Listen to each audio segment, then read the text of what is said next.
From the CTU, economist Craig Renney joins us to talk unemployment numbers. Craig, good evening to you, sir. Good evening, gents. How are you?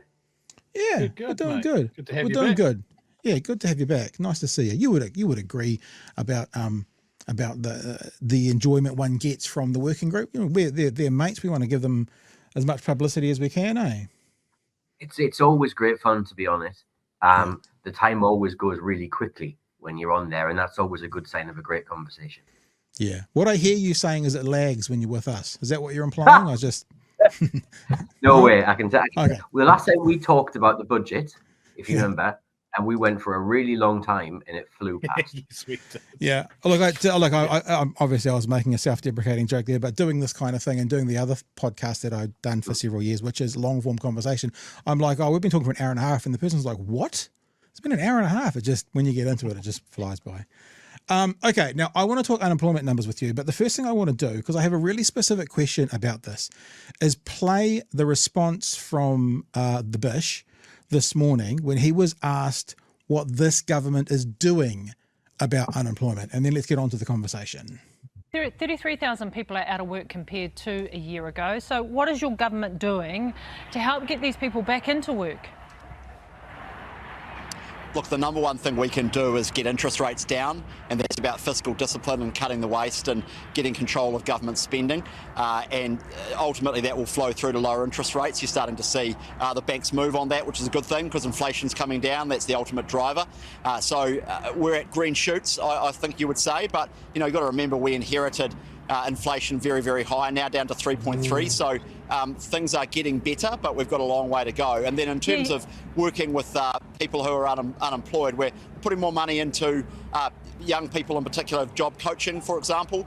Ginny raised the point about youth unemployment, and of course no one wants to see a young person out of work who wants to work. So we are actively investing in some of the skills that young people need and some of the opportunities that they need as well. So here's my question.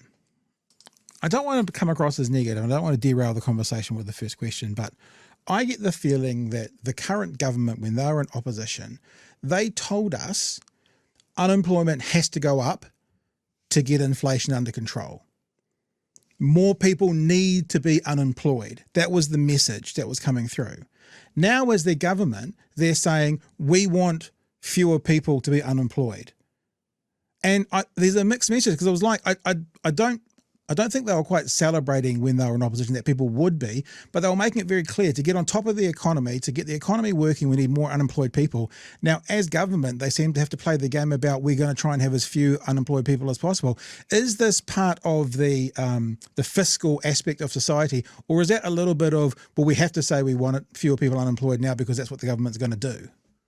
I think it's more of the latter rather than the former. I think they genuinely just have to make it seem as if they care. Whereas they've been very clear all the way through in terms of in opposition that they were happy to do anything to see inflation come down. Yeah. They kept talking about the cost of living and that they had a solution that was simply, if we cut public services, if we cut spending, inflation will somehow miraculously come down and we'll all be better off. Well, we've cut a lot of spending. We've also given a lot of money away in the form of tax cuts. But yet we've seen an extra 33,000 people being unemployed since this time last year, half of whom are young people, 15 to 24-year-olds. 21%, the 21% unemployed for that age group? Yep, and we see lifetime scarring effects of that unemployment on that group, because the longer they're out of work, the harder it is to get back into work. They often miss opportunities to get skills and training, because you may well get that in your first job or your first few jobs. Mm-hmm. And as a consequence, it affects the rest of your earnings for the rest of your life. Yeah, it's literal on-the-job training, isn't it? And as we know, if you're in the job doing it, then you're going to advance to the next level. Mm. And so you're already behind the eight ball by not doing it. 4.6%. CTU has come out saying unemployment increased demands a plan from the government. People saying that they're expecting it to go above 5%. What do you think, and what are we demanding from the government? What do we need to see? Well, it would start if we just had a plan. We know that we're likely to see tens of thousands more people unemployed in New Zealand, and they're likely to be in particular groups. So we know we're going to have more young people unemployed. We already have greater numbers of Māori, of Pacific peoples, of people with disabilities who are unemployed. And we know they're going to grow. There's no plan to deal specifically with their needs. There's no plan to deal with the collapse in construction and an investment in infrastructure, which is leading people to move overseas. So that's why we see 85,000 Kiwis leave permanently. That's 1,500 a week who get on an airplane and never come back. So it's good to have a plan, because this is something that's actually foreseeable. There are so many things in government you can't sort of foresee and they just happen and you've got to react.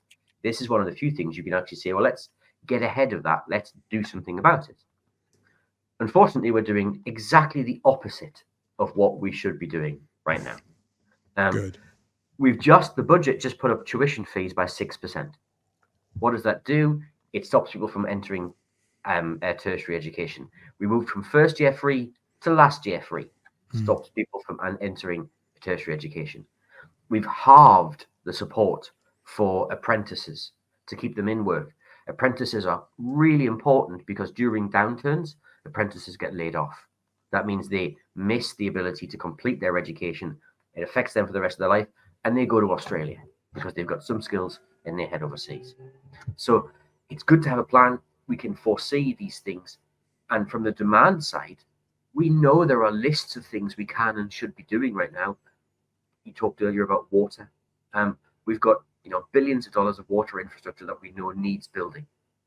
The government stopped the building of 100 schools, a rebuild program for 100 schools a month ago. We know we have huge needs in health, be it in nursing, be it in the buildings, be it in everything else. We're just not meeting any of those needs. So there's huge demand that could be met, could be delivered. We know increasingly we have the workforce that could do that if we had the training and the education and the opportunities in place. Instead, we're choosing actively to do the opposite of what standard economics textbooks would tell you to do. It's as you're talking, I'm thinking, it seems that if you see a downturn coming, what you want to do is figure out how to ride that downturn. And in my mind, I kind of go, where are those gaps that we could put people? And you've sort of mentioned this already, but if they drove construction into infrastructure, create jobs. If they drove more people into the health system, nurses, doctors, that kind of thing. Chewy mentioned a story a couple of weeks ago where nurses were offered a job and then that job offer was retracted, and also if we get more kids into university, because then they're not also going out to the workforce immediately to challenge people who are looking for full-time jobs. And I just wonder if we had a focus on those three things, more in university, driving the construction factor into infrastructure, and pushing more people into health, how much that would cost.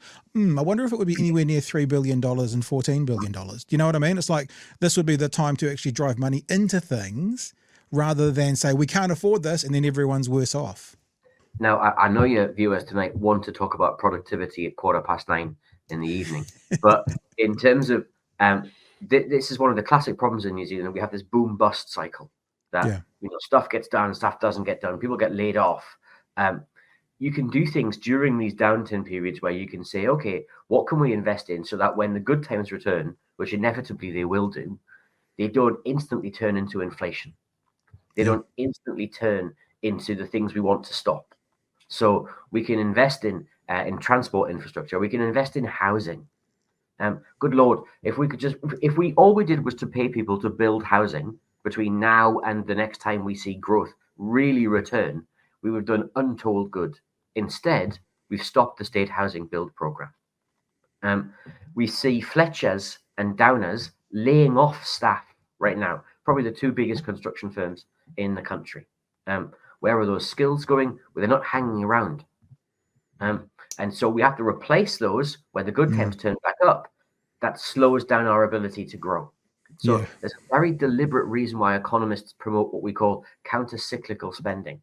So when there's a really good time, you stop spending. You allow the market to grow. When there's a really bad time, that's the time for the government to step in and intervene and to balance those demands, those for goods and services. Right now, GDP is about to fall again.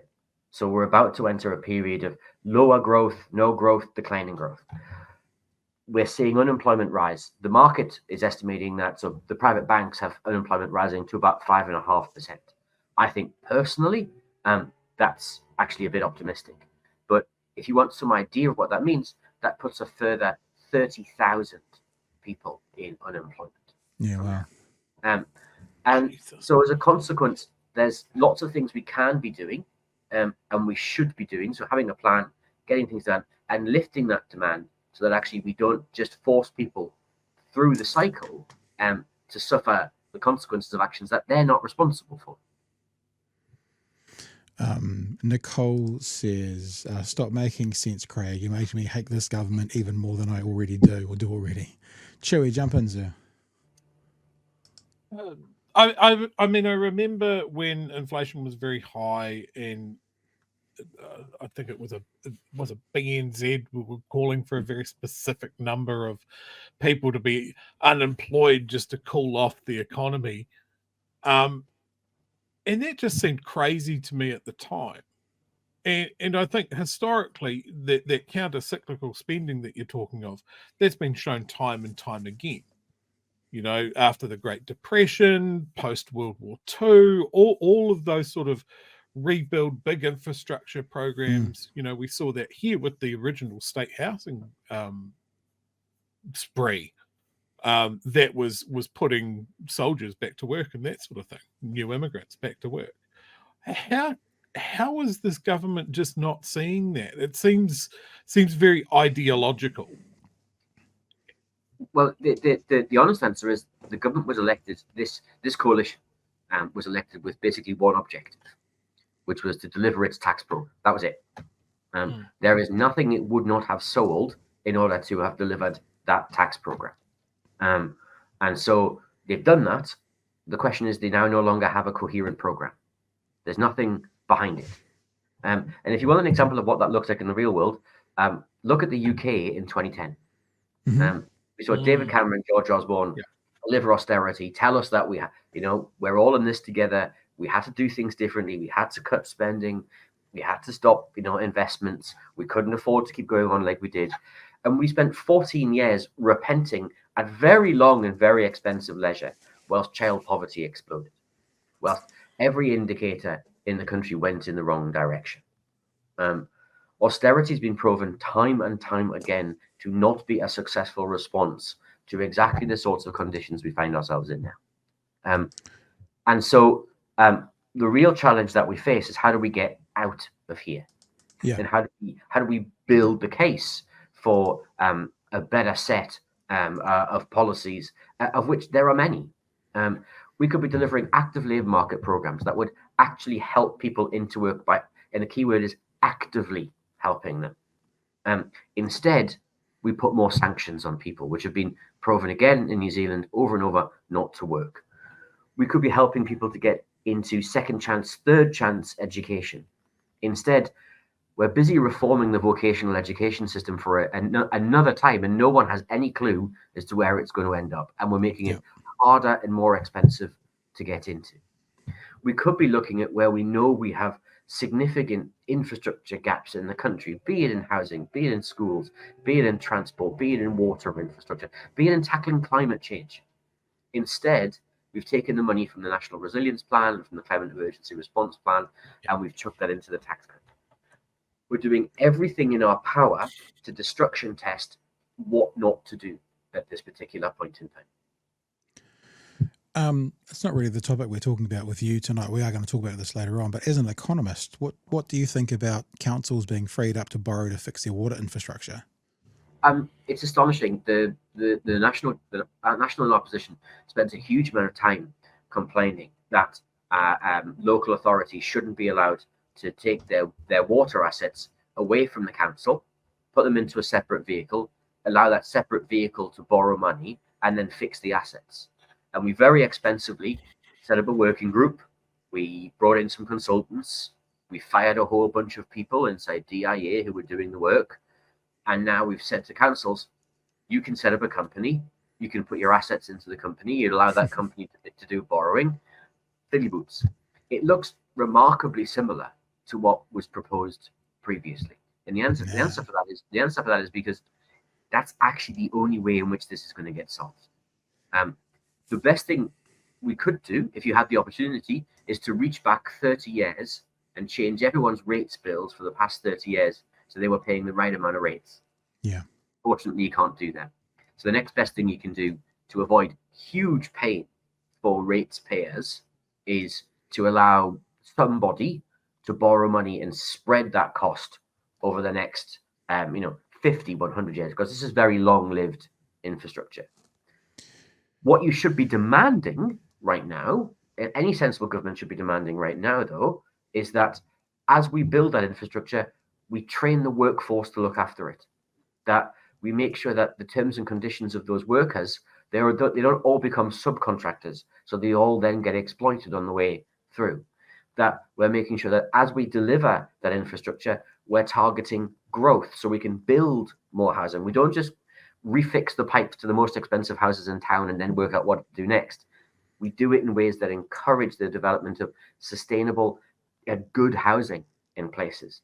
That we look after the environment, that we tackle not only drinking water and sewage water, we tackle storm water, which is a deeply unsexy subject, but actually it's the reason why everyone's insurance bills are going through the roof.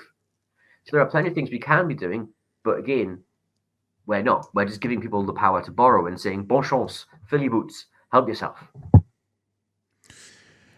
You do forget one thing though, Craig. You know those groups that the councils are going to set up, at least they now won't have Maori names. I mean, so that's a win. I mean, that's so we'll all know what they are because they won't be called T anything or, Well, so that's a good thing.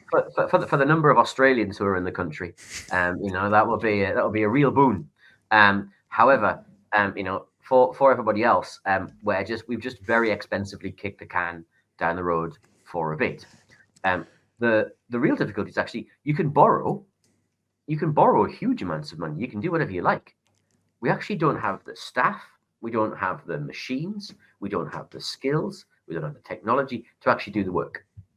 So borrowing doesn't solve any of these problems. You've just created a facility where there's a large amount of money. Congratulations.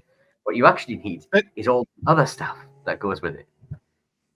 That's going to be fantastic for ratepayers groups that complain about the amount of council debt. Those guys are going to have ammunition for decades to come. Well, also, what terrifies me is I come from a country that did this in 1984, I think it was, where we allowed local authorities who previously had water boards themselves to then borrow money, start to do things. And then in 1986, we privatized those bodies because they'd all moved into what were essentially private companies. And I haven't looked into it, but England's water situation is going well, I presume? Oh, I think so. My water company, Northumbrian Water, was one of 3 water companies that were last week fined £186 million, £186 million, sorry, for breaches of various environmental regulations dating back decades. But good dividends for enormous. Well, most of these are owned by either very private wealth companies, hedge funds, or very, very wealthy private individuals. And so, that's good. I mean, can I give you a little story? Because Northumbrian Water, until very recently, was owned by a company called NActNZ. And NActNZ was the nationalized French water company in Lyon. So we had the nationalized French water company in Lyon making huge profits to pay for the pension scheme for the workers, the water workers in Lyon, overcharging the good people of the northeast of England, because that's how privatization works. Just jumping back quickly to, I've got one more question about the unemployment rate, because we know each side is going to blame the other. Whose feet does this fall at? Is it equal share between National and Labour, left and right? Is it, we'll be told by National, we've been delivered this economy, and we'll be told by Labour, you own it now, do something with it. Who do we point the finger at, Craig? Unemployment was always going to rise a little bit. unemployment had reached record lows during the middle of COVID. Unemployment was at its lowest level since I think it was the 1st of September 1986, which is when we first started collecting unemployment data on a consistent basis. So there was always going to be some increase in unemployment just as it moves around. But allowing it to rise to 5.5%, that's a choice. Right. And you can do stuff. You can capitalize on the fact that we've managed to get unemployment so low. There are things you can do to keep it low. And the benefits of that last for lifetimes. The benefits of that accrue because if you keep it low and keep it consistently low, you're also reducing unemployment in communities that have always seen unemployment be very high. Māori unemployment's 9%. Pacifica unemployment is 9%. On that basis, keeping unemployment really low because when unemployment rises to 5%, that means Māori and Pacifica unemployment is going to be 11, 12, 13%. That means you're going to see more than 1 in 10 Māori or Pacifica unemployed. This is madness. So plenty of things you can be doing. It should follow the government always has a choice about what it's doing. It's chosen to spend $14.6 billion on a tax program that frankly is right now is benefiting no one. Instead, we could be using that money to be delivering infrastructure, delivering jobs, and actually setting the country up for much better growth in the long run. Yeah. Sure. I have read stuff in the past that says in communities with high unemployment, and it usually 9 to 11% is considered a real tipping point. You get some really nasty things kicking off in societies at that point. So, I mean, when the scales have come so fast, so quickly with just a change in government, I really don't believe that this government has a handle on how dramatically they've changed that landscape and the cascading effects. Like as you said, they came in with a hard on for getting rid of public servants, and it's visual imagery. Yeah, Nicola Willis is raging hard on. Animators, get on it. But they didn't consider the cascading effects on construction workers and nurses and all of this sort of things. And I saw a graph pop up the other day, and this is it. This is the year-on change in job seeker recipients, and you're looking at the Wellington region, almost a 20% change there. Did they factor in the increased amount of people on job seeker into their job seeker budget? So the Treasury, So the Treasury makes estimates of how many people it expects to be unemployed, and that factors into its job seeker budgets for the year. So they will have done that, but factoring the job seeker is only one part. What we don't have are any of the services at WINS or anywhere else that then follow that. We're talking about costs to the Crown here. The biggest costs being borne inside that chart are being borne by families and communities who suddenly see huge amounts more job loss, who see forced asset sales because people lose their home, who see kids wrenched out of school because people have to suddenly move to get a job somewhere else. It's the real cost is actually borne by the communities inside that chart. And if we want to talk about responsibility for unemployment right now, we've had a lot of people saying that unemployment is necessary because inflation is being driven up by wages. 45% of Kiwis got a pay rise less than inflation last year. Right? They're not driving wage costs right now. They're not driving inflation right now. So the response to the 7,000 fewer public servants, core public servants that we're going to have, they're not driving inflation right now, even if all of them were enormously well paid. What we're seeing is simply people becoming unemployed because no one knows what the plan is. No one's investing because nobody knows what's going to happen next. The government isn't spending, so other people aren't spending.